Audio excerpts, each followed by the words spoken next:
had nothing to do. Good morning or good. I didn't know it. We're so used to this. Produce content and have conversations for those. Let's all go to the lobby.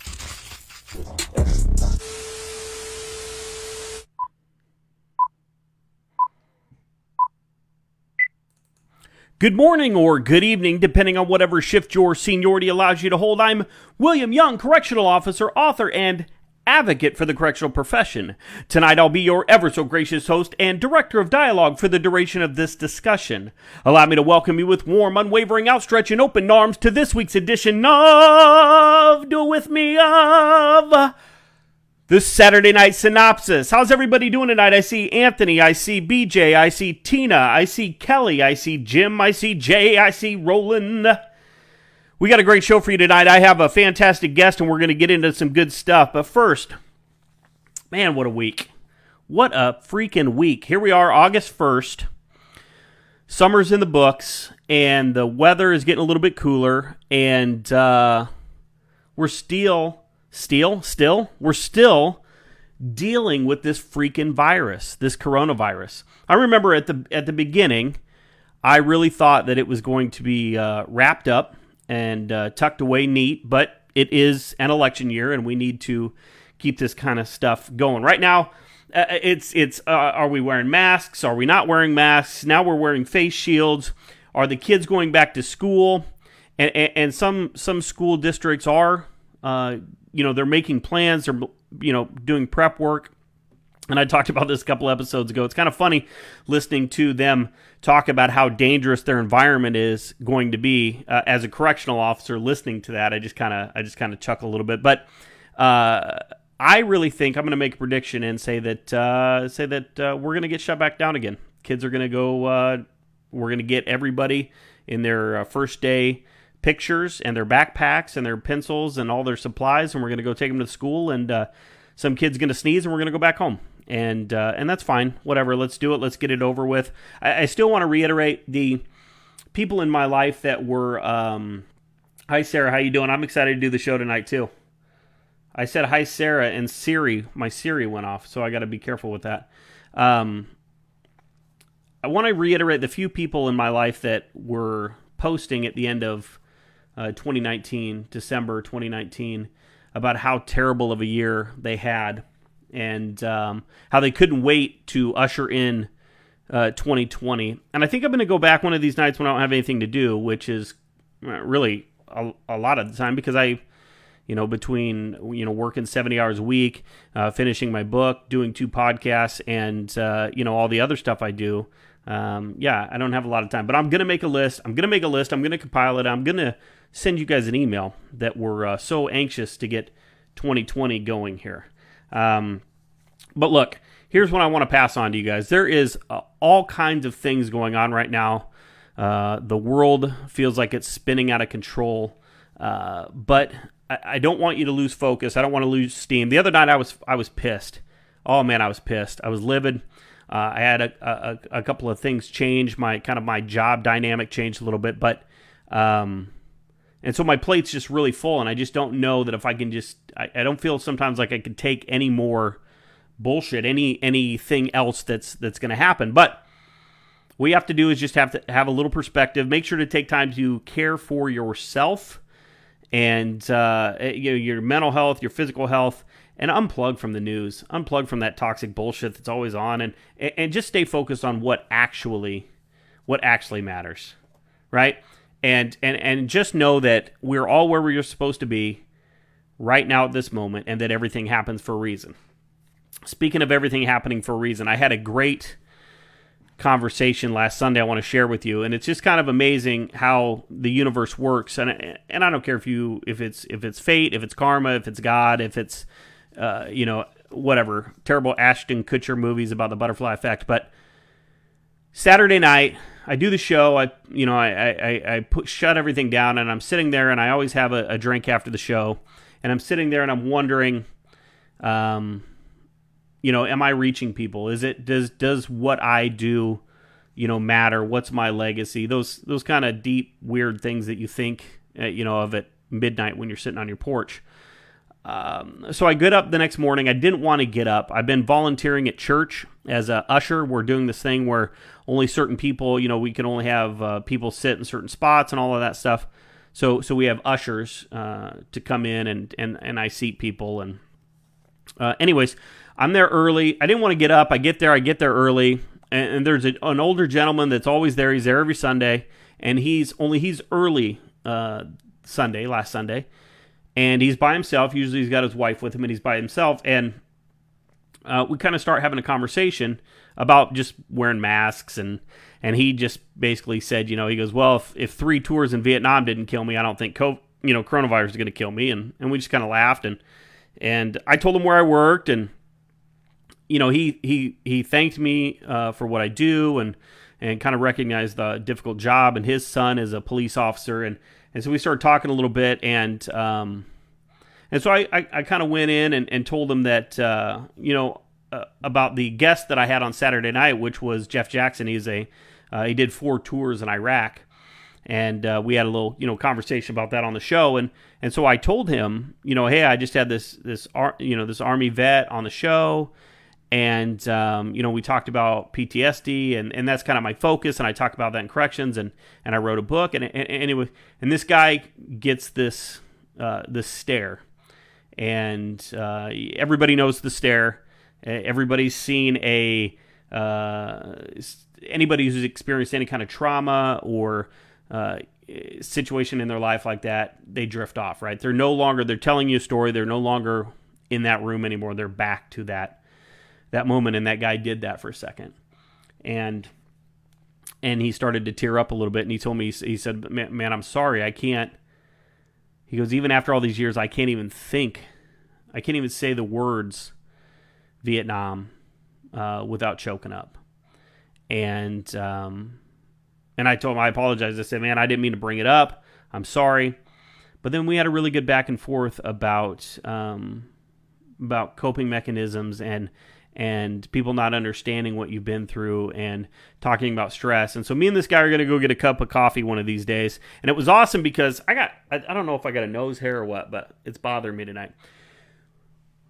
And it was just one of those things where and then I was like, God, this is why I got up. This is why, like, I study and I read and I've been put on this path is like to interact with this guy. And for him to interact with me as a sign from, I believe it's from God, but from whatever, and to say, what, this is what you're supposed to be doing. So just quit being a crybaby and just do it, So I just thought it was a really cool story.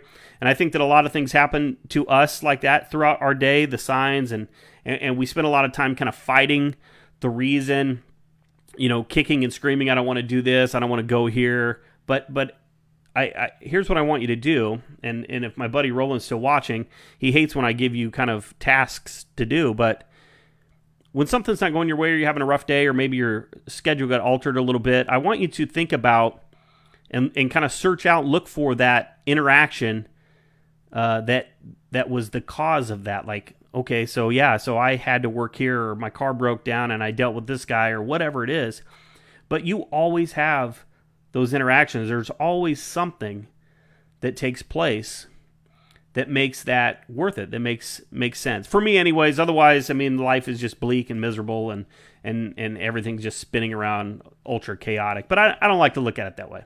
Maybe you do. I don't know. I need a little positivity in my life. So that's why I do the show. That's why I'm glad you guys are here. I appreciate it. Everybody's Paul. Pat's here. How you guys doing? Jim, nice to see you, buddy. Okay. Have you guys ever had any? Do you know what I'm talking about with those interactions? Leave me a comment if you do, or leave me a comment if you think I'm crazy.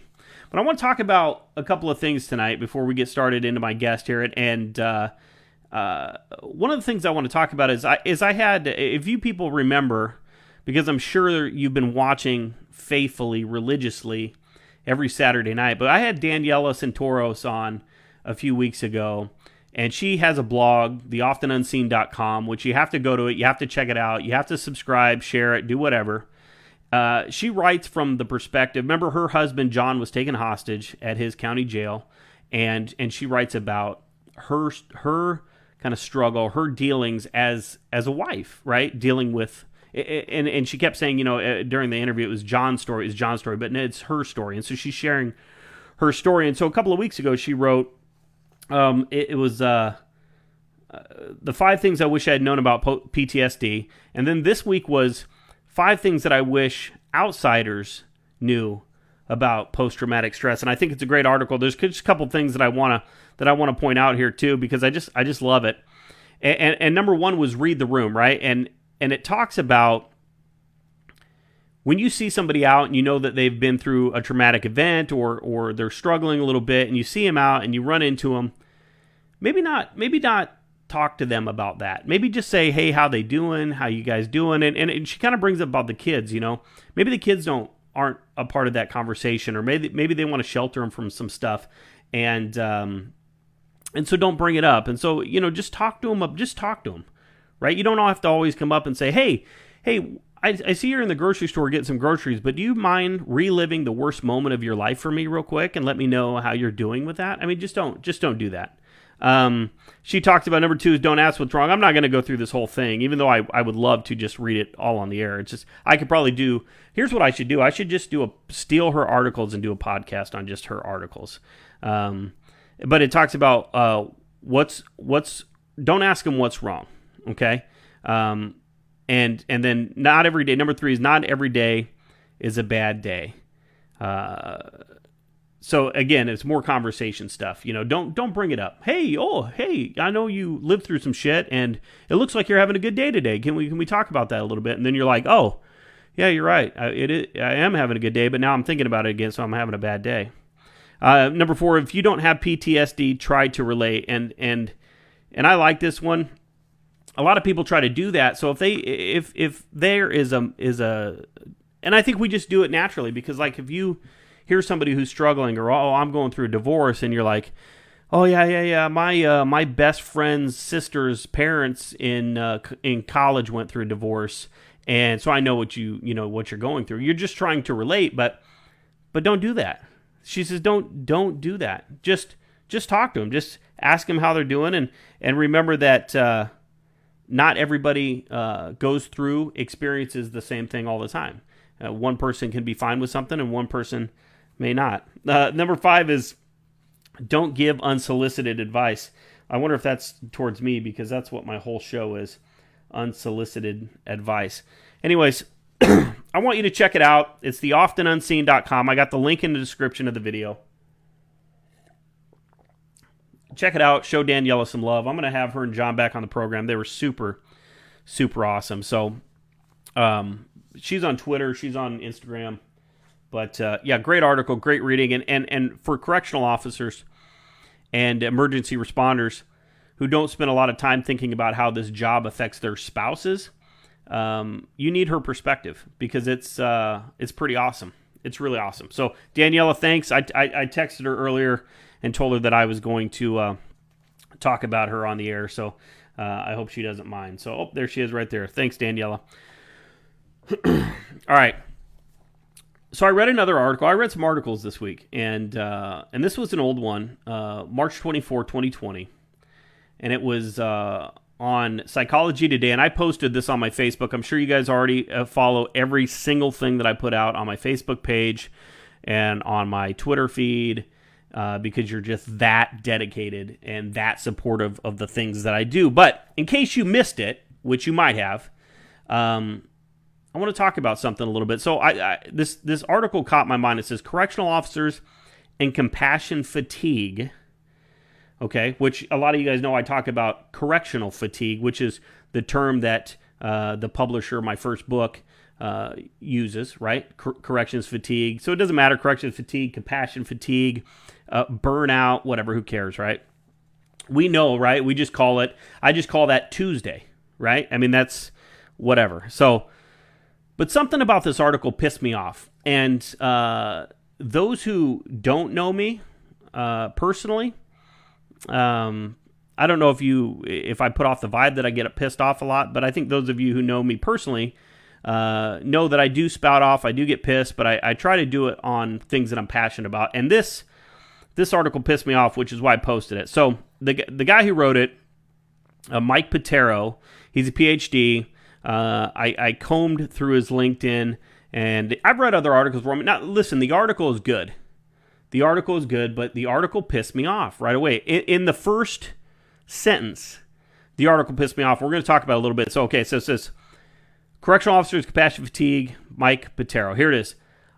He says, I know firsthand, am I supposed to say quote? Let's say quote. Quote, I know firsthand how toxic working in corrections can be.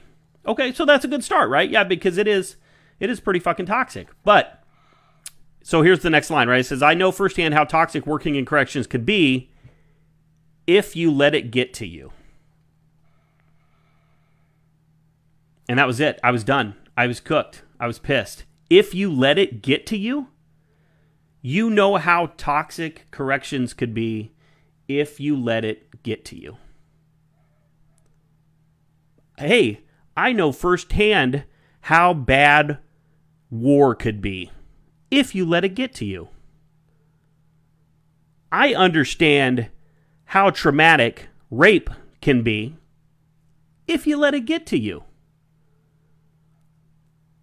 Now, those may seem a little bit extreme, but to me, that's what they're saying. This, my whole thing, right, is trying to break down that tough guy, tough gal bullshit that we walk around with all the time. Oh, this job doesn't bother us. If it affects you, if the hanging that you see, if the stab wound that you see, if the medical emergency that you see, if the threats, if the violence, if all of that shit bothers you, then you're just weak. You should go work somewhere else, right? Because then all of that will go away. Instead of saying, here, let's help you through it. Let's show you how to kind of employ some coping mechanisms, but we don't do that, right? So I try to break that down. That's the point of When Home Becomes a Housing Unit, my book. Hey, that was a good time to plug that. Look, available on Amazon. That's the point of the book, to say, hey, look, this job can affect you negatively. I mean, I've seen some shit, and I feel like I got a pretty good head on my shoulders. But nobody forewarned me that the correctional profession was going to sneak up on you like some copper stealing meth head in the middle of the night, right? I mean, they told me, hey, an inmate may, try to assault you. Okay, I get it. Yeah, here's how I talk. And I watched some YouTube video of this guy who's things to expect. Okay, don't put your hands in your pockets. Everybody knows don't put your hands in your pockets. That's not the shit you need to worry about. But nobody tells you that when you do CPR on a dead guy, that you're going to see that dead guy in your kitchen when you eat cereal in the middle of the night. And nobody tells you how to handle that or what to deal with it. If you go try to talk to your coworkers, they're too busy acting tough to worry about it, to try to help you. They say shit like this. Yeah, I know that's fucked up. If you let it get to you. Well, yeah, it gets to me. It does get to me. That's dismissive, man. I don't... Look, the rest of the article is really good. It says, but I also know that there are proven strategies that can minimize stress, burnout, and cynicism that inevitably finds its way into our lines, serving as jail and prison professionals.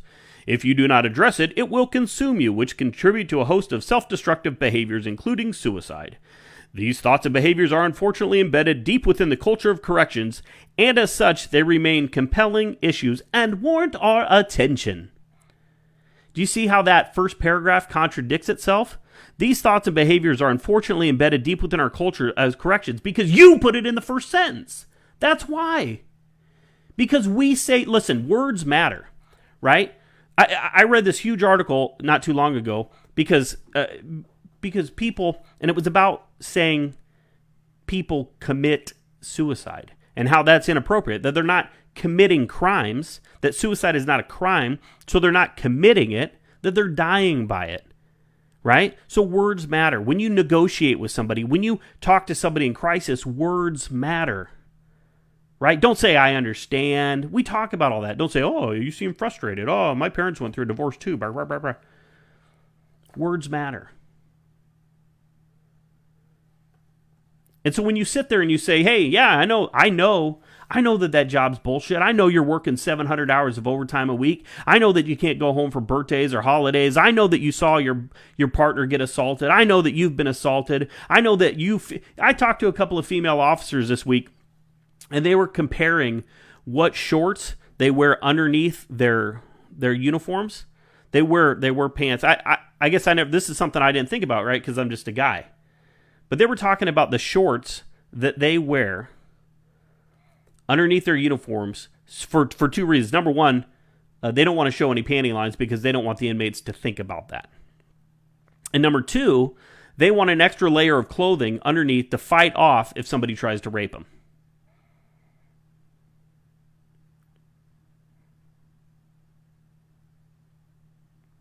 To me, that's an incredible amount of stress to carry around. So I asked him. I said, "Hey, where is that on your list? On your top 10 worries working in a correctional facility? Is that high up there?"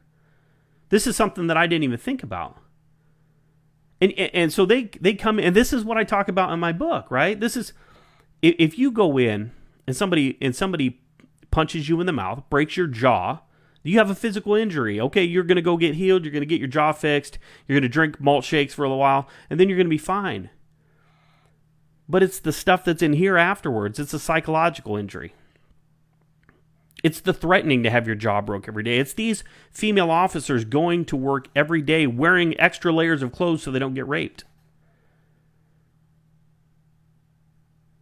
This guy says, I know firsthand how working in toxic working in corrections can be if you let it get to you. Well, here's the thing. And here's why I try to do what I try to do. And I'm sorry I'm taking up so much time on my fucking soapbox here. There are a lot of people out there that have a lot of great information for correctional officers.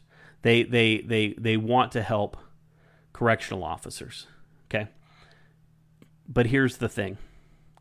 If you've never been called for that code, if you've never carried the keys, if you've never had to restrain somebody, you don't know what it's like.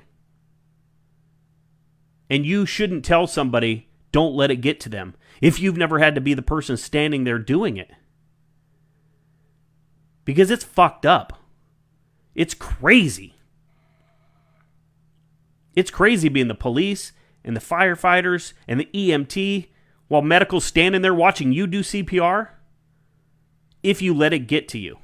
You know what? That's what I'm going to do. Tonight when I wake up in the middle of the night, we got some Cinnamon Toast Crunch in the cupboard. And when we have Cinnamon Toast Crunch, I get up in the middle of the night because I have to beat my kids to it in the morning because they're going to smash it.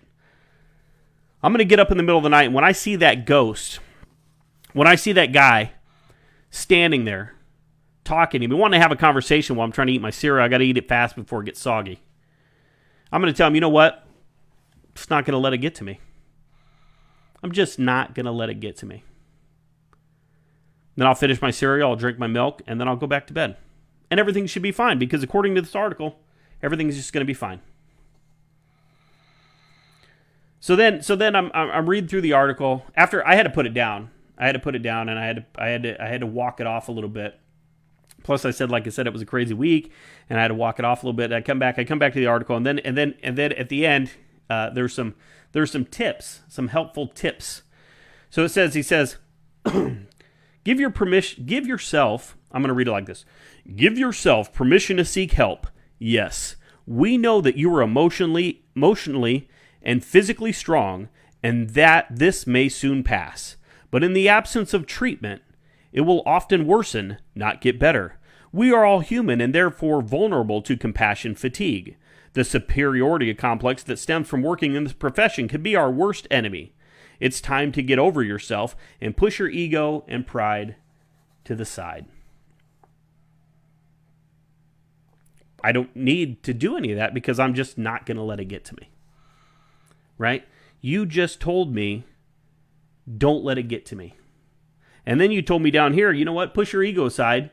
And if it got to you, then reach out, go seek help. But why should I do that? You just told me that I'm weak. You just told me that if it bothers me, that I'm a lesser officer, that I'm less capable to do my job, that there's somehow something wrong with me because there are days that I want to cry myself in my truck on the way home because I'm tired of it.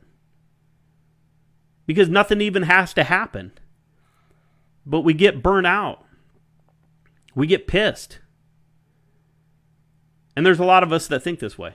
And that's why I do what I do, and that's why I talk about what I talk about. Because I'm not going to go to the funeral of an officer who I didn't help, who I wasn't there for. Because that's real shit. And we're going to talk about that a little bit tonight. So check it out. I put a link to the article below. Let me know what you think. Am I overreacting? Am I underreacting? Is this just been a waste of 20 minutes? I don't know. But it's kind of what I do. I do it because I don't think that there's anybody. Listen, I had somebody in the game tell me that nobody cares about corrections, right? Somebody in the game. Somebody in the game. But I'm going to tell you this. If you're feeling shitty, if you need somebody to talk to, if you feel like what you do on a daily basis doesn't matter, I'm going to tell you right now, to me it does matter. I appreciate what you do. I recognize what you do. And that's the exact reason that I have this podcast, that I write my books, that I pull out this soapbox every chance I get, and I talk to correctional officers. I talk about correctional officers. I advocate for correctional officers. All right, that's it. No more. Guys, book 2 is coming. The big reveal, the big pre-order will be on Saturday, August 15th, live show. And the book's going to go live on September 14th. So August 15th, going to start the pre-order. I want to sell about 10,000 of these things in a month. That's my goal, right? It's good to shoot for the stars. I'm going to give you more info as we get closer. I've also been working on a super secret project that I'm going to be launching in September. And we're going to, so the live show I have, Saturday Night Synopsis, August 29th, we're going to talk about that. My super secret project. It's going to be awesome. You guys are going to be excited about it. And then this Monday, I if you guys remember a few weeks ago, I had Nick from the roll call room. He was the guy sitting in his hotel room, talked about Krispy Kremes, couldn't get enough Krispy Kreme, wasn't wearing any pants. At one point, he got up in the middle of the thing and whatever. We're going to, I'm going to be on his show as a guest co-host. And we're going to talk corrections, and I'm going to try to, we're going to talk about the difference between being a cop and being a correctional officer, and just join forces, man, because any chance I get to partner with those guys, partner with police officers, firefighters, anybody, to represent our profession, that's what I'm gonna try to do. All right, guys, without further ado, I rambled a little bit longer. I got a bunch of other announcements, but you guys don't care anyways. My analytics say that you guys stopped watching 10 minutes ago. But we're going to bring the guest on if he wants to. This is going to be fun. All right. So tonight's guest is a veteran correctional officer.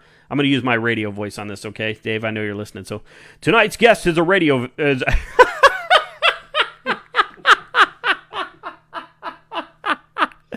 Tonight's guest is a veteran correctional officer, HFRG instructor, member of the crisis negotiation team, whiskey connoisseur, and constant quoter of the office, fellow advocate for the correctional officers everywhere. Ladies and gentlemen, please welcome David Jordan. David, welcome to the show. Thank you. How you doing, buddy? Pretty good, how are you? Good. Say hi to the millions and millions of people watching. Hello.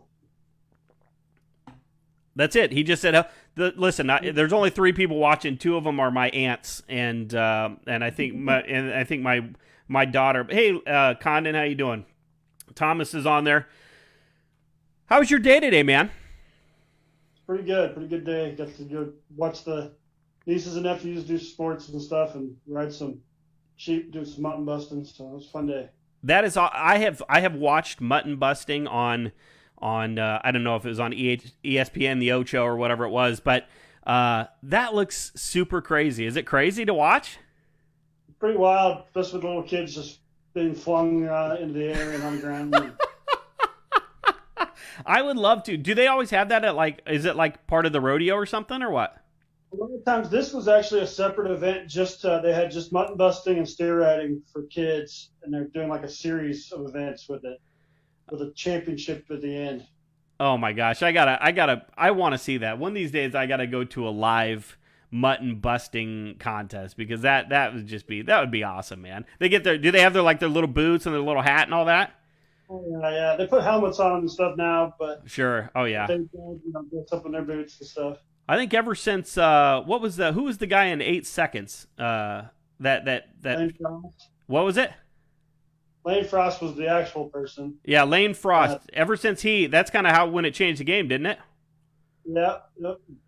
And then the guys after him started the PBR after he died. And now they all wear it looks like bulletproof vests and helmets when they ride. Oh yeah, yeah. I like to consider myself, well, I don't really consider myself a tough guy. But I'm not really scared of a lot of things. But those guys that jump on those bulls and those crazy horses, my grandpa, when I was growing up, I'm scared of horses, by the way. Okay, dead scared of them, and I'm gonna tell you why. My grandpa was like a real deal John Wayne. Okay, he was an old school cowboy, drunk, meaner than shit, and he broke horses. He trained bird dogs. He's in the National Bird Dog Hall of Fame, so he trained bird dogs and he broke horses. So growing up, standing on the other side of that fence, watching my John Wayne looking grandpa get thrown. I mean, I watched him get kicked in the face one time. So he gets kicked, bucked off, right?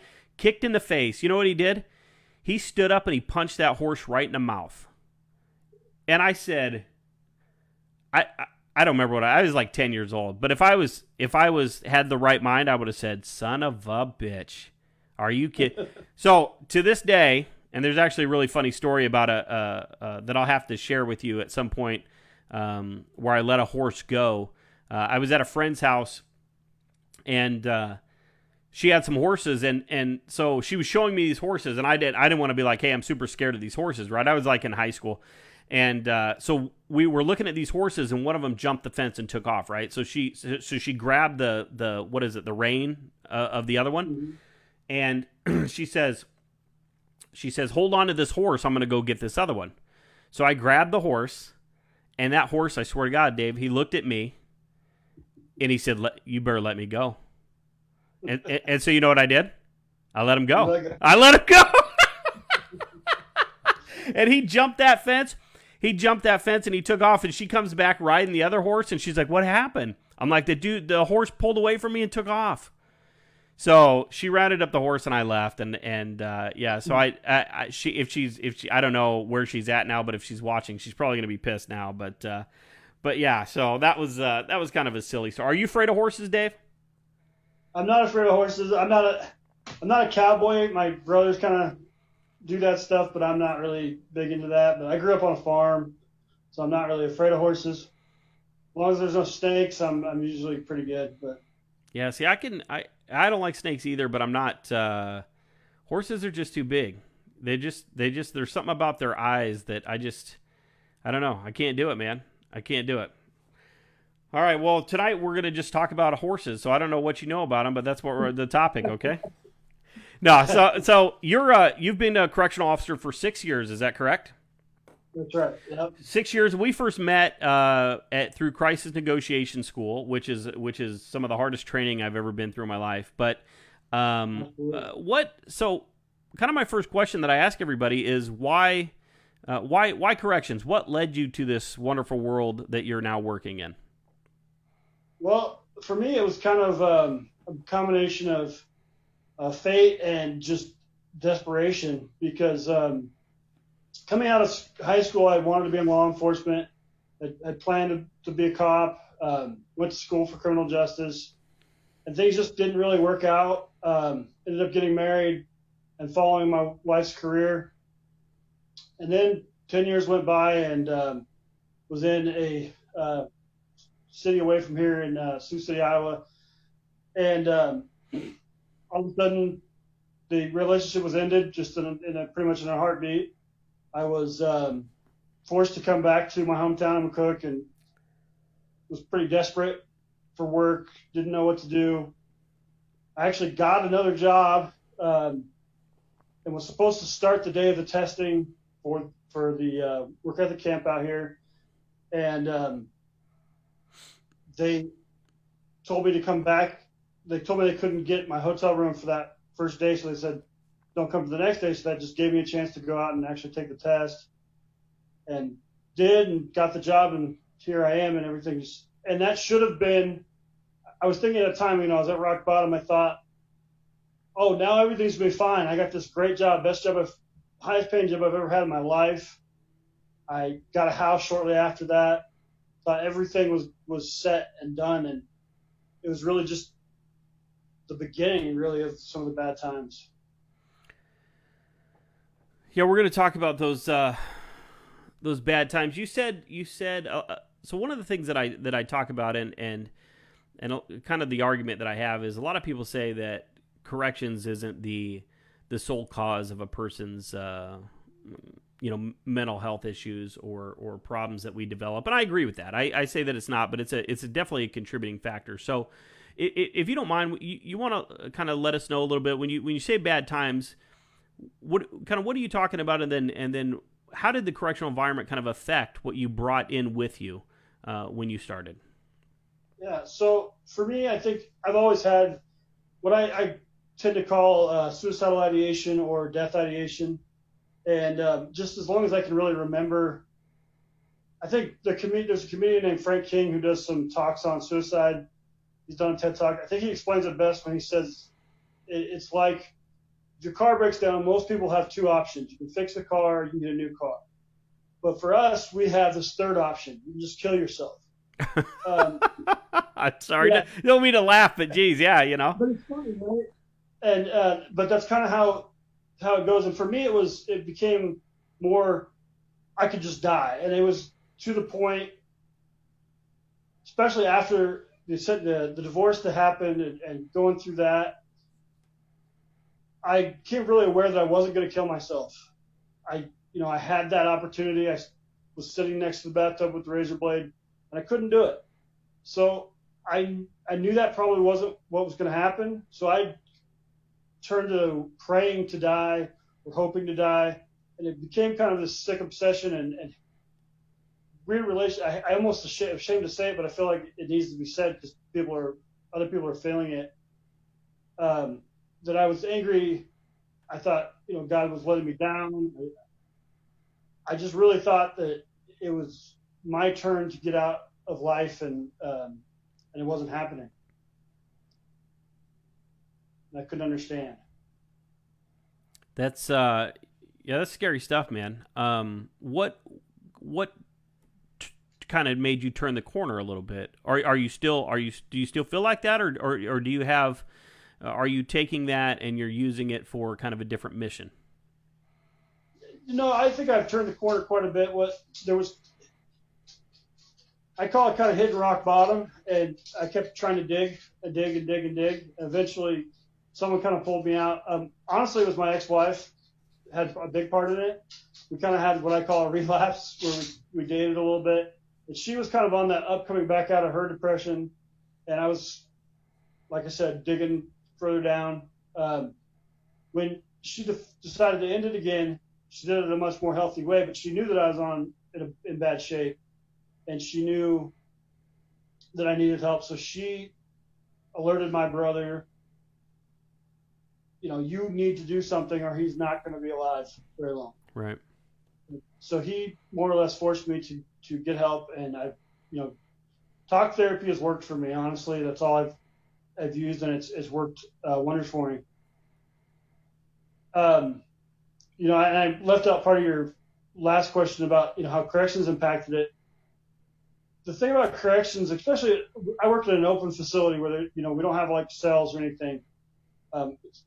The inmates have way more time than the average person to watch and analyze things.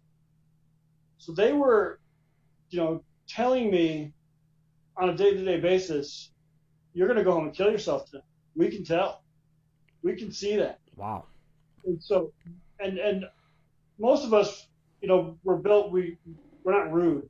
So we don't want to say things like that, but they don't have that necessarily always built in. And so that's one way where I realized that, we have to watch who they're targeting to see who needs help. I mean,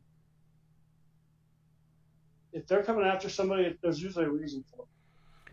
No, I think you're right, and I think that's one of the things, like, why I was so pissed off about that article that I was ranting about earlier is, and why I say even if even if you're an officer that doesn't have any issues or doesn't have a problem with anything that's going on, you still have to check in on staff, because I mean, when we're in those units, we're isolated, we're alone, we're walking through, and those inmates say some terrible shit to us. You know, like what, I mean, I can't believe I've never had anybody say, you know, go home and kill yourself. But,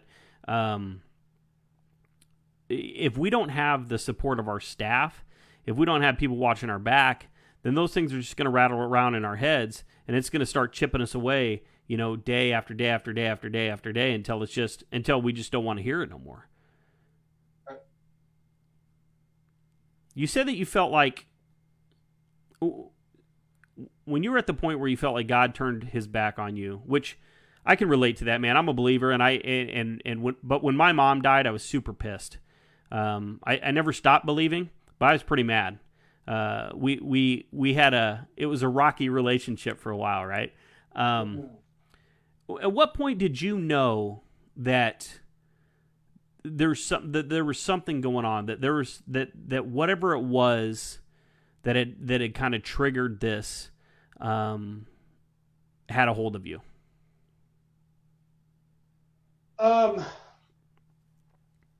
I mean, I think I knew for a long, long time, but I always had that denial, and I was really good at trying to tell myself that what I was thinking was abnormal and that no one would understand, so I needed to keep it to myself. And so I would try to convince myself that wasn't the case. And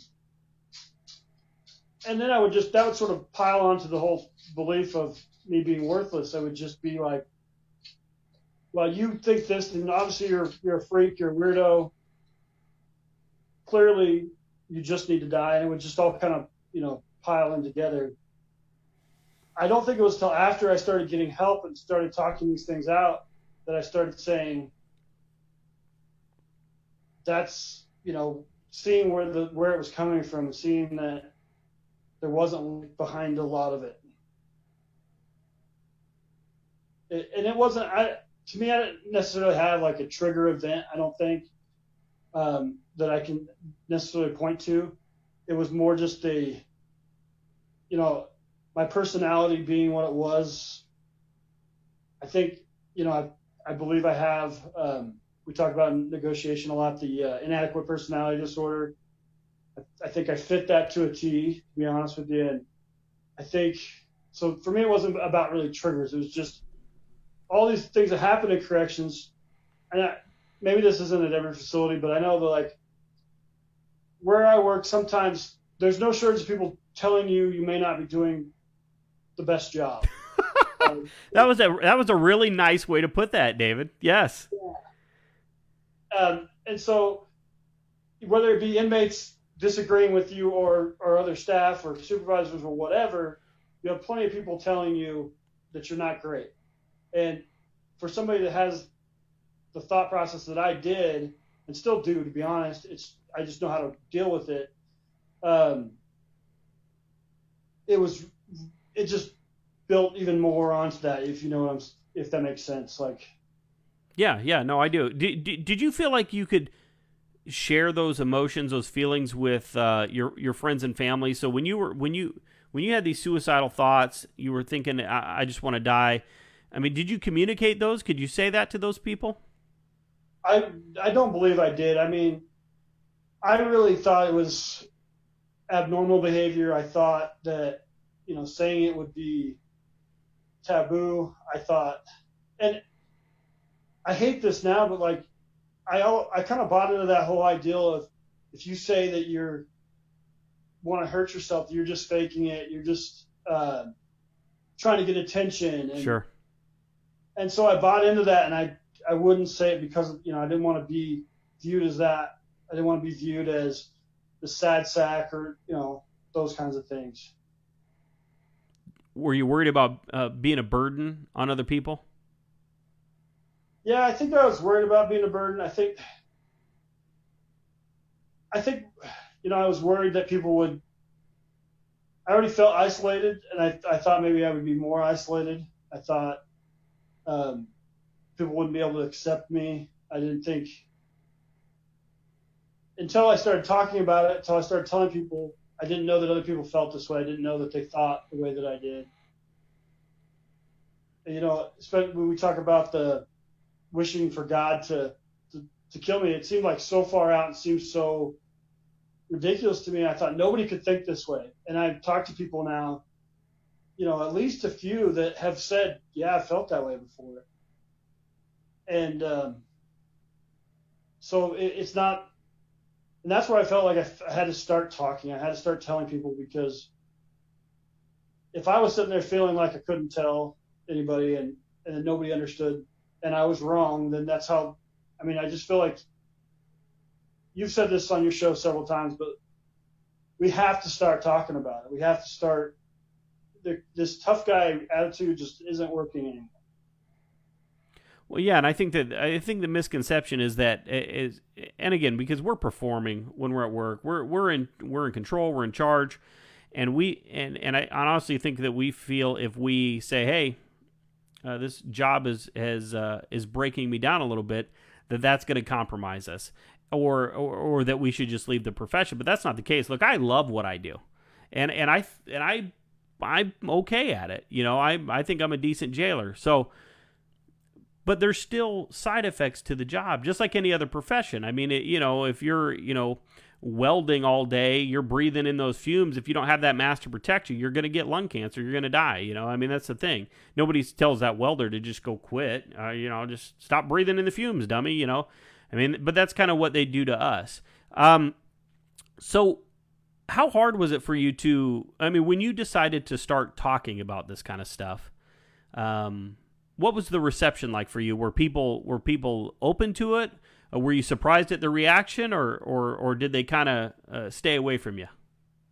I was shocked how open people were. Like, I mean, you couldn't talk to necessarily a big group of people, but when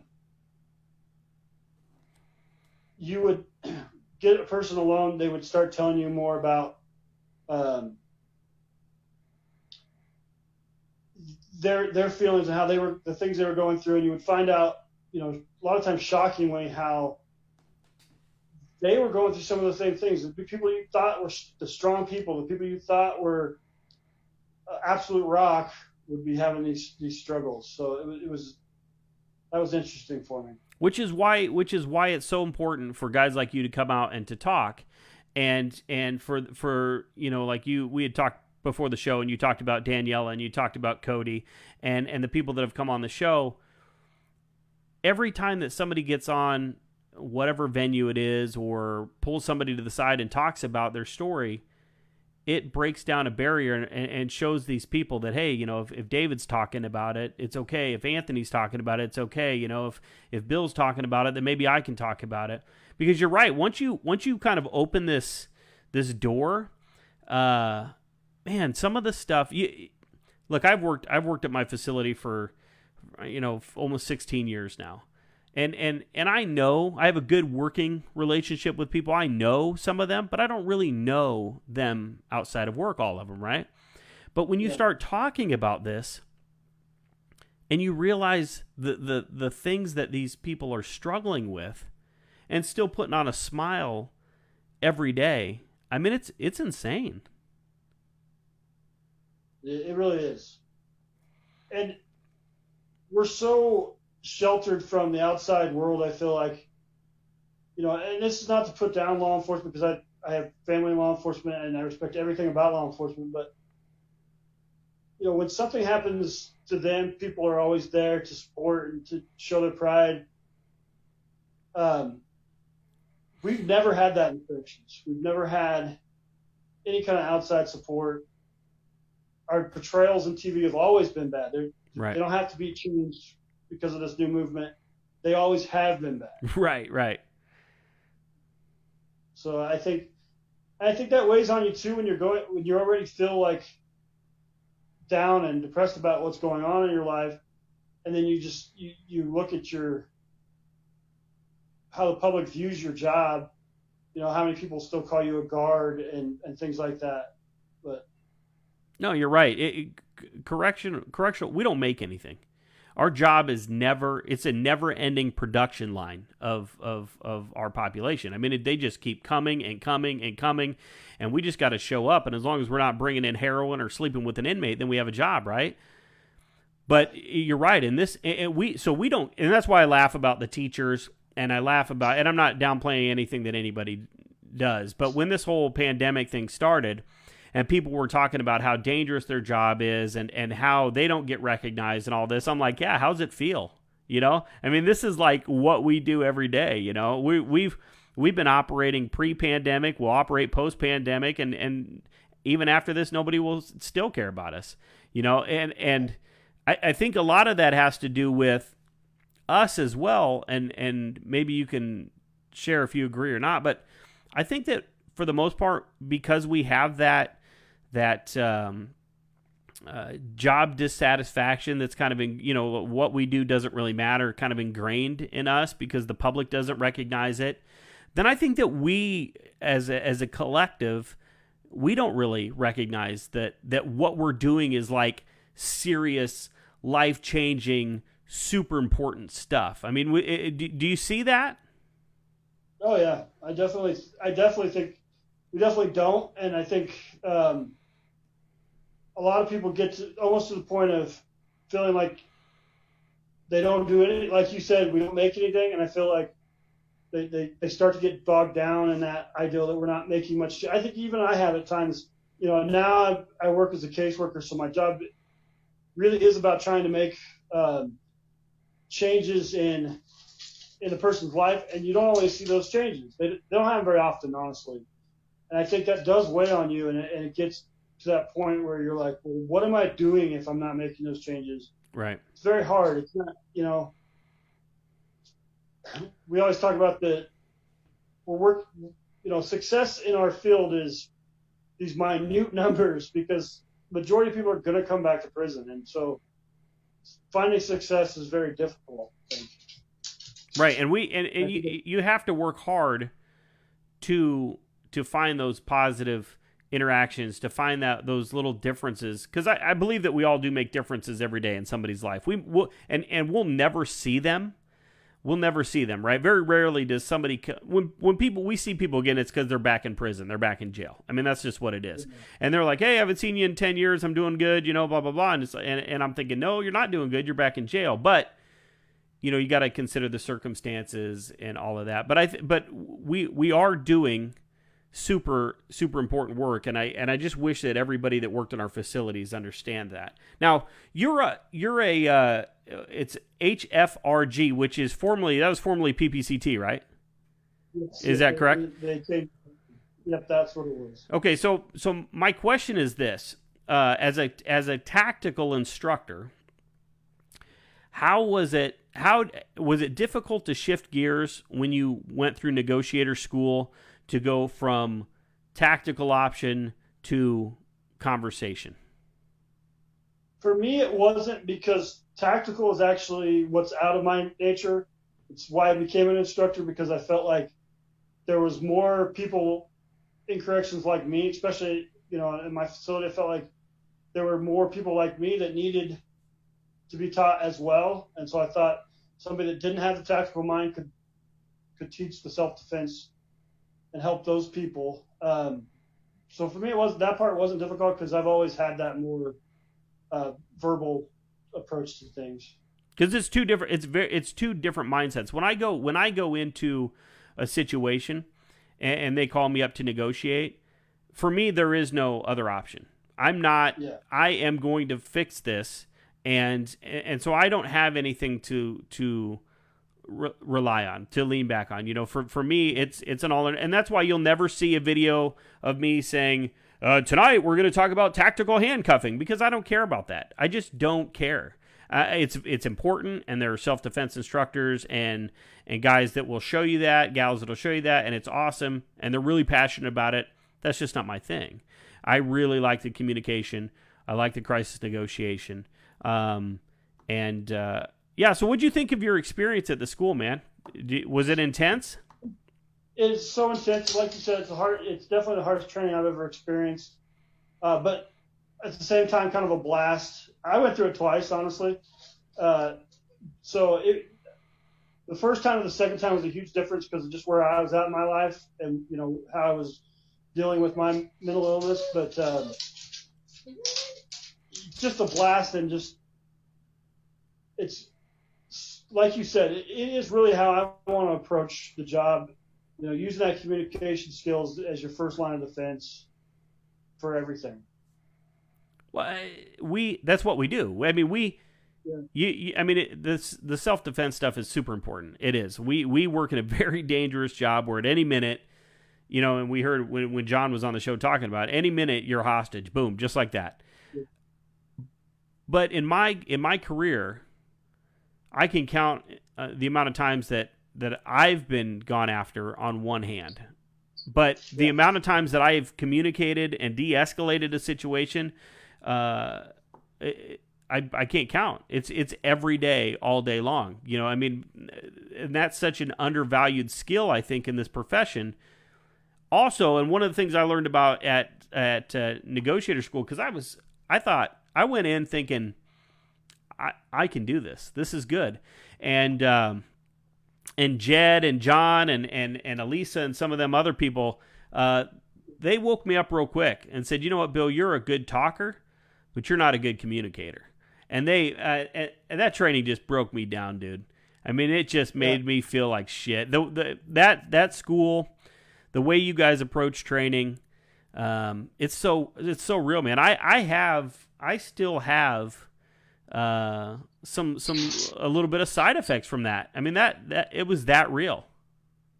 You really do get a visual for what they're like. I always was just imagining that was actually happening. Like, they're talking about cutting heads off. I'm like, oh yeah, that's definitely happening right now. Like, so they do a really good job of making it feel like that. Well, we had a, and I'm not going to give the details of the scenario, but we're sitting around the table, and you know, we're listening on the headphones, and we're listening to this story. And the guy mentions an officer's name, and the negotiator on the phone said, "Oh, do you mean this guy?" And he said, "Yeah, I do." So all of a sudden, they were talking about a real officer, okay, and they were talking about real situations, and I started tearing up, dude. Because all of the sudden so then you got to switch, right? So you get involved, and then boom, you switch. And then one of my fellow officers that came up to the school with me gets on there, and he's talking about a fellow officer that we used to work with that killed himself. And I knew the story, I knew the guy, I knew the back, and I'm like, holy crap, this is like you're not sitting in training anymore. You know, this is like real shit. And yeah, man, I'm telling you what. If you can get PTSD from a training simulation, that's what happened to me. I can't. There was I'll tell you one quick other story because I had such a great time. But the one I was the coach, and there was another guy that was the negotiator, and they made him sing a song, and he sung "Creep" by Radiohead, and I had heard that song before, but like whatever, you know, it wasn't one of my favorites. But being in that moment at that time with people on the other end of the door threatening to cut fingers off and heads off, and hearing that song echo off the brick walls, it burned into my brain, man. I listen to that song probably every day. I know all the words. I can't get it out of my, you know what I mean? And I've talked to other people that went through the school that, you know, one gal that I work with that her 3-minute speech was on hedgehogs, and she has now bought books on hedgehogs. She learns all about hedgehogs. She just can't get enough hedgehogs because of that memory of that school. So obviously, oh, go ahead, sir. I was just thinking, you know, you were talking earlier about, you know, telling people about the suicidal tendencies and stuff, and that kind of relates to the school for me, because the first time I went through the CNT school was probably the first time I told somebody that I had suicidal. I said it was in the past, but it was, you know, wasn't really. But it was during a scenario. I brought it up to break, you know, the ice with somebody who was considering suicide, and it, you know, was successful. But of course, I said it was past, but it really wasn't. It was really something that was present in my life at that time. Wow. So the CNT school to me has been kind of a marker for me on how much I've grown and how much I have. Not that I'll ever have this completely under control, but that I have more of it under control than I used to. How do you feel obligated to be on the team, to reach out and try to pull people out of the same situation that you're in? Yes, definitely. And I think that's what, what I'm doing now when I'm talking to you is because I feel that obligation. I feel like I don't want somebody else to be sitting there like I was, saying nobody's going to care. Nobody wants to hear my problems. Nobody wants to know about it. Which wasn't true. It simply wasn't true. And so I want to make sure people realize that that's not the case. That's why I'm wearing this shirt from Tell the Hollow Project. Talks about, being in the fight with your brothers when the demons come. So, yeah, I don't know where I was going with that, but it's okay. That's the beauty of being on a live feed. Just, who knows? I don't even know what we're talking about. No, I'm just kidding. Look, dude, I'm so glad. I'm so glad that you are part of that team. I'm so glad that I got to interact with you and meet you. I know without a doubt that your experiences, the things that you've shouldered, will help somebody. When you can get on that phone, you can get face to face with them, and they say, "You have no idea what I'm going through," and you say, "You know what? I don't. But let me tell you a little bit about my story." And you'll be able to connect with those people on a level that, Joe, officer, tactical handcuffing guy can't. Yeah. And it's just so important because mental health in our facilities, with the population of inmates and officers, man, it's incredible the amount of baggage that people are carrying around. So that's awesome that you had that perspective, man. I have no doubt that you're exactly where you need to be, and that you've already made some differences in people's life, man. I think that's tremendous what you're doing. Tell me about. So, you kind of talked about you feel obligated here. Is that where Project Watch? Is that how Project Watchtower started? And can you tell the people watching at home what is Project Watchtower, and then kind of the catalyst for that? What made you say, you know what, I need to do something more here? Well, right now Project Watchtower is a little bit of a dream still. It's a Facebook page right now, and I want to try and do more. I haven't done as much as I'd like as far as posting about tips on trying to find and identify those people that are going through the struggles that I was, that maybe are not comfortable with coming and telling their story and not getting that help. Because when I first would talk about wanting to help some correctional officers who are going through these things, a lot of people would say, "Yeah, I know this person and that person that needs the help," and I would think that's awesome, and we need to get those people that help. But I'm really concerned about the ones that you don't know about, because they're doing a better job of hiding it. Right. Really where the idea came from was after I started to figure out my own things, I started to realize that I wanted to help. I felt that obligation, like you said. And it was kind of just more general, like just suicide in general. I wasn't necessarily thinking corrections. And then somewhere, I don't even remember where, I read the statistic about law enforcement and corrections included, that the amount of people that die from assaults is 1/3 of that kill themselves. That's exactly what it is right now. If you go to Blue Help, bluehelp.org, I want to say that last night, or when I checked, there's right now been 31 officer involved line of duty deaths in the United States right now. 31. We're over 100 suicides. Yeah, it's insane, and it's literally like, for corrections officers, you're seeing people that may want to kill you daily. I mean, especially in certain facilities, you're seeing that on a daily basis.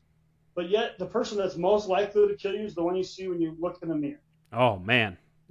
For a lot of people. Not everybody, but for a lot of people. Wow. And so that's a scary fact, I think. And that's where Project Watchtower came from, is the idea of, can we watch each other's back as much as we watch inmates? Can we try and identify those people that are struggling and show them how to get help? And I think a lot of it was that people just don't really know what they're supposed to say. You kind of talked about it with the PTSD stuff earlier. We tend to want to say, "Oh, here's my story. Listen to my story." Right. And then that person starts to feel, and I was guilty of that too. But when you're when you're the one that's thinking about hurting yourself or wanting to die or something, and somebody's just telling you that, it just kind of compounds the problem. You're like, well, no one cares. Right. Everyone cares about themselves. They don't care about me. And I don't think that's true. I think we just don't know how to react sometimes. No, you're right. I think they do that as a nervous reaction. So I remember a situation where the gal, we had a gal that she said, I want to kill myself. I listened to an officer try to relate. Look, I understand what you're going through is difficult. No, you don't. She just watched a recording of her daughter testifying against her, and now her daughter was going to get taken away, and she was going to go to prison. I don't think you've ever been in that predicament, but I think we do that. We feel like we have to share, to relate, to say, hey, okay, yeah, look, I'm going through some bad stuff too, and maybe we can, commiserate together. But I think it's just, all you have to do is just listen. Yeah. And it's a fine line, because I think that sometimes you can get people to talk, like I said earlier, by saying that you've had some issues, you can get people to start talking about their issues. But then there has to be that point where you stop talking about you and listen, like you're saying, you have to switch that off at some point. No, I think you're right. I think if you're in a negotiation situation, you definitely are going to share some of that to build a rapport, to establish that connection. That's different than, you coming to me and saying, "Hey, Bill, I've got some shit I'm dealing with," and I'm like, "Oh yeah, I'm dealing with some shit too," and that completely dismisses, because number one, you're going to think, well, he doesn't think what I'm going through is important, and right. You're going to be like, well, I'll just keep it to myself then. So yeah, and that's kind of what Daniela put in her blog too, is don't try to relate, because even if you have the exact same circumstances, okay, we've both been through a divorce. Well, your divorce was, it didn't. Everything could be the same, but our coping mechanisms, the way we look at life, the way we were brought up, all of that plays into it, and it could make me want to go out in the garage and hang myself. And for you, you're like, cool, I'm going to go get a different girlfriend. So that's what people need to be mindful, man. Words matter when you talk. Yeah, definitely think that the words do matter, and everyone, like you kind of were saying, but everybody's views differently.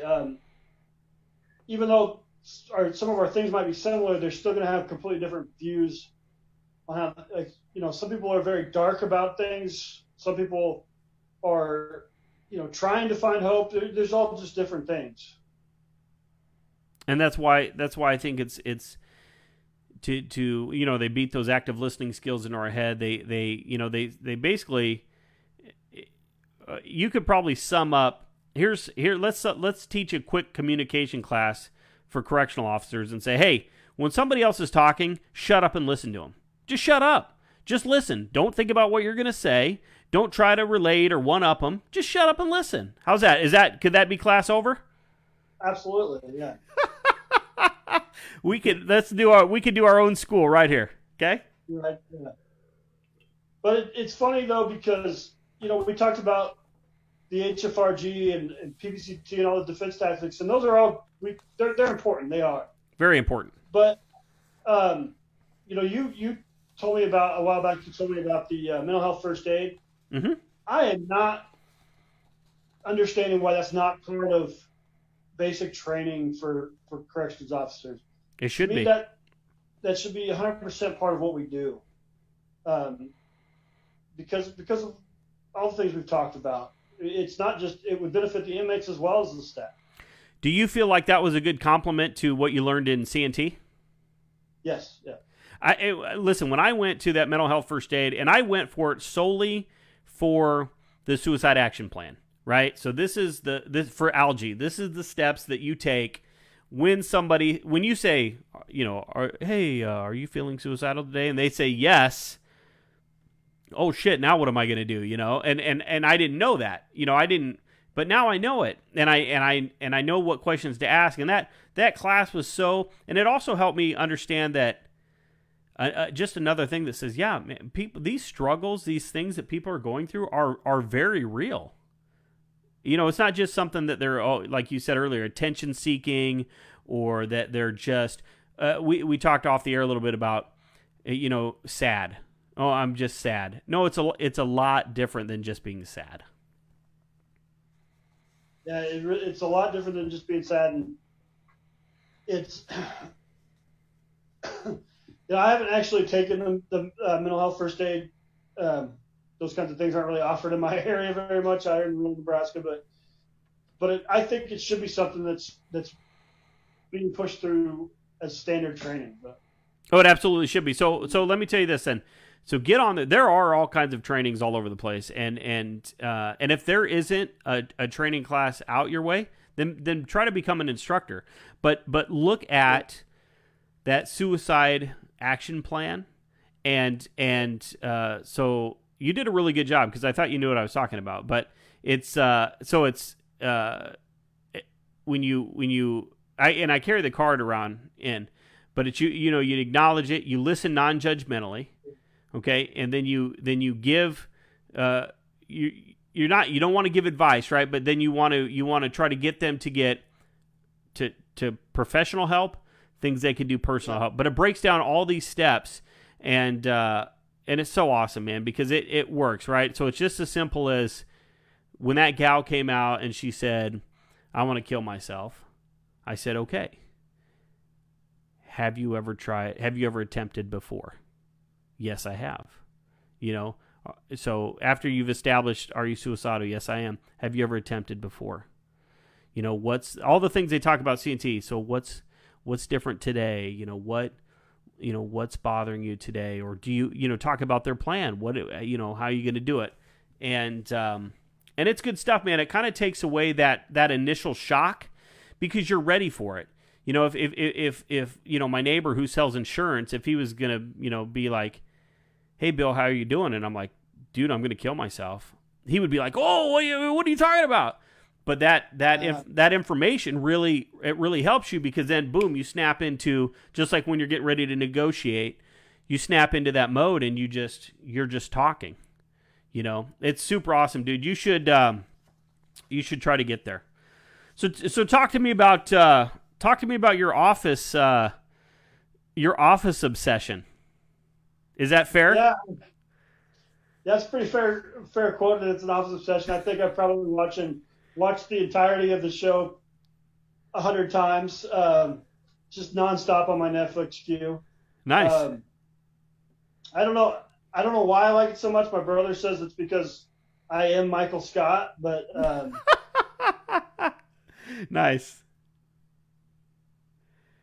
So I thought we'd have some fun tonight and do something that we haven't ever done before. If you've still got a little bit of time, I printed off some office trivia questions and answers, and so I want to test, and I want the people that are watching, and maybe they can answer. If you know the answer, put it in the comments below if you're an office person, and we'll see if somebody can comment before David can get the answer. Okay. So there's a whole stack of these things, and so we're gonna jump around, okay? All right, so we'll just start with the first one here. Let's say let's see here. Screen. Okay. What this is I feel like this is an easy one. Which character became Jim's love interest after he moved to Stamford branch in season 3 when they joined offices? Karen. Very good. Very good. Pat's on there too. Okay, Pat, you need to be quicker than that. He got that right away. What substance does Jim put office supplies owned by Dwight into? Jello. Yeah, very good. Very good. Okay. Okay, here's a good one. This is a funny episode. What does Michael Scott burn his foot on? George Foreman grill. Do you know what he was cooking? Bacon. Yeah.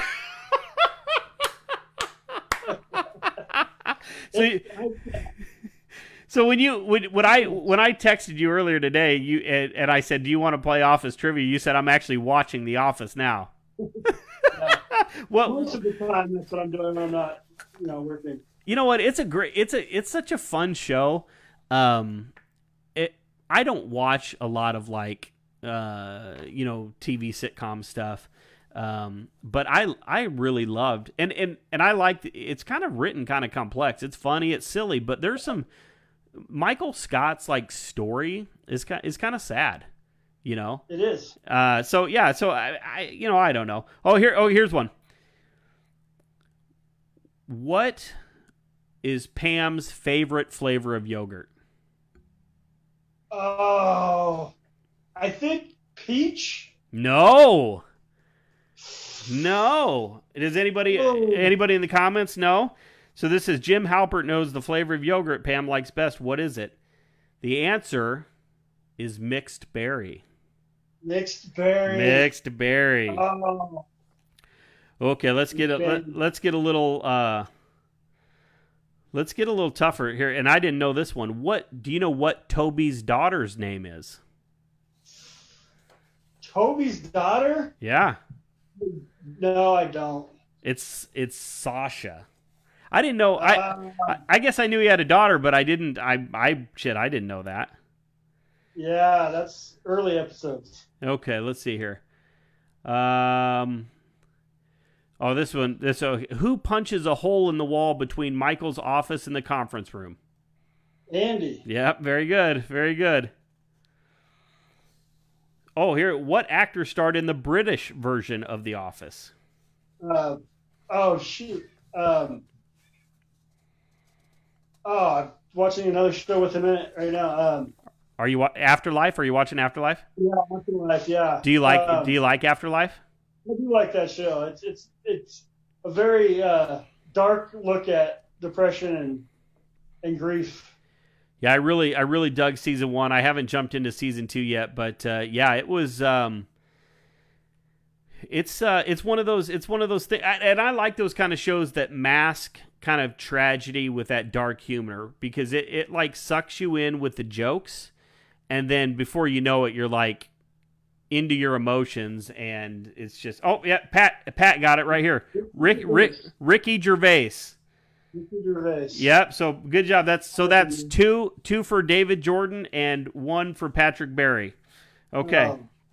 All right. So hey, when Scranton had to evacuate because of a fire, who started that fire? Ryan started the fire. That's right. Ryan started the fire. Very good. I forgot that there's a little bit of a delay from our live feed to Pat, so he's kind of behind the curve.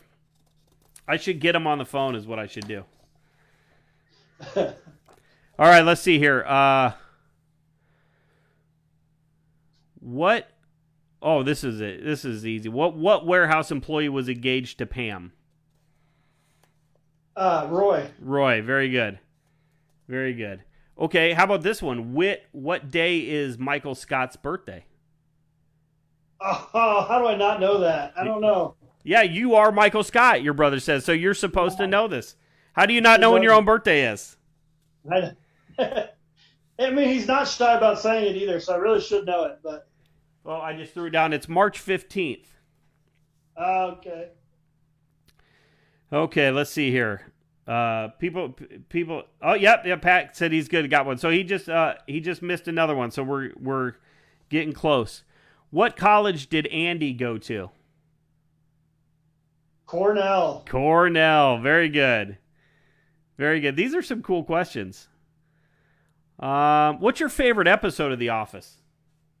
Do you have a favorite?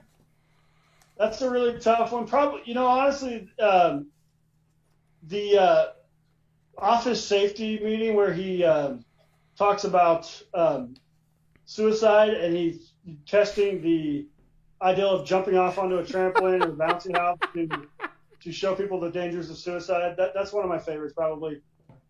Because, like you said earlier, they touch on these really intense issues, but do it in this ridiculous way. Yeah, that's probably my favorite episode. Yeah, it's good. I like I like when they do the what do they call the awards that they give out? The Dundies. The Dundies, when they do the Dundies and it's like at Applebee's or whatever. That's a funny one. That whole show is good. Makes me laugh here. Okay, let's go over here. Okay, so here's a good one. In the Diversity Day episode, what famous comedian stand-up routine does Michael imitate? Chris Rock. Chris Rock. Very good. Very good. Oh, Pat says his favorite episodes are anything before Will Ferrell. Anything before Will Ferrell. Yeah. Yeah. There's some good quotes after Will Ferrell, though, still. Not necessarily good episodes, but good quotes. I don't... let's see here. What color does Dwight paint Michael's office when he thinks he's taken Michael's job? Black. Very good. Very good. What episode were you watching tonight? It was the Michael finale ones where he's getting ready to leave, which are pretty good episodes too. But Will Ferrell's involved in some of those. But what? Why did Steve Carell leave the show early? Do you know? I think he was getting big movie deals. To be honest with you, he was getting big offers on the movie deals. Are you a fan of some of his movies? Have you seen A Friend for the End of the World? I have seen that one. That's pretty good. I like that. I like his movies in general, for the most part. Yeah, they're just... He's got a new one that I'm curious about. Which is that Space Force? No, that's the Netflix show, and I have watched that. That's decent, but he's got a movie out that Jon Stewart wrote and directed about politics in a small town, like the big parties coming in to try to influence a small town election. Looks interesting, but maybe, not sure. Very relevant. Very relevant. Yeah. All right, let's see if I can get a couple more here. Pat, what's your favorite? Anybody watching? What's their favorite episode? We still got some people watching, Dave, which is crazy because usually I lose them by now, but people love you, man. So this says here's one that what actor from The Office and John Krasinski went to the same high school? I don't know. BJ Novak. Oh. Which is Ryan, right? Ryan, yeah. Did you watch Jack Ryan at all? I did not watch those. No. What do you think of Jim Halpert being an action star? I can't watch it. I can't do it. It's a little difficult. There was some good. I watched the first season of the Jack Ryan thing. It was okay. It was different. All right, let's do. You got time for two more? Yeah. All right, let's do two more here. Let's see here.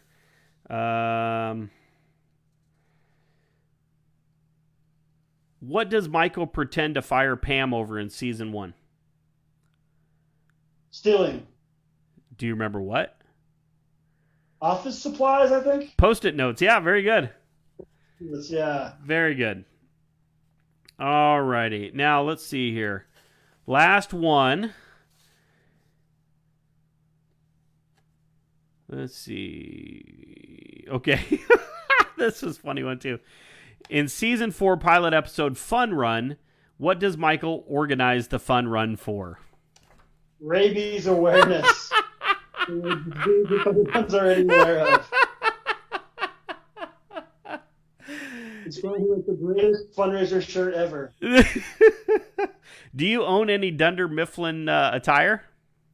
I own a pair of Dunder Mifflin sleeper pants. I almost wore them tonight, but I decided it was. Oh, that would have been awesome, man. You would have been you're probably not the first guest to wear their pajamas, but that would have been classic, buddy.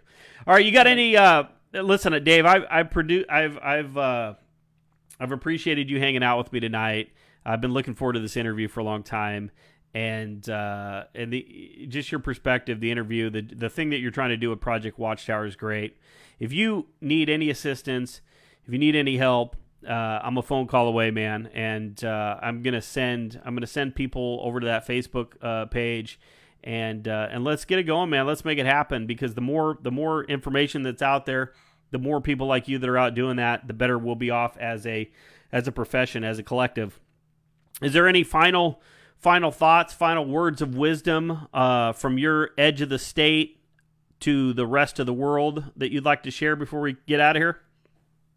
We kind of touched on it before, but just like not dismissing people when they tell you they're hurting or they're having these issues.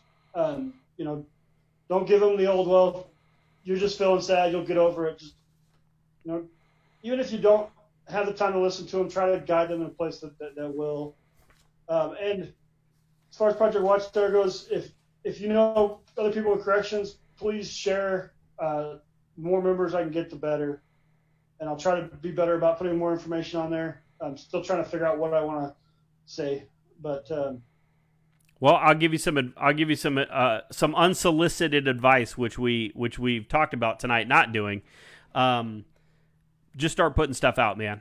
I mean, the information's important, and when I was worried, when I was getting ready to start the show, when I was getting ready to write my book, and I was kind of consulting with the other people that were kind of in my corner talking about me, the consensus is just start talking, just start writing, just start posting, just start doing whatever you can do. You can refine it later, but the main thing is to just put yourself out there. And then before you know it, you pass somebody in the hall and they're saying, hey man, what are you doing? Or what's that Project Watchtower or whatever.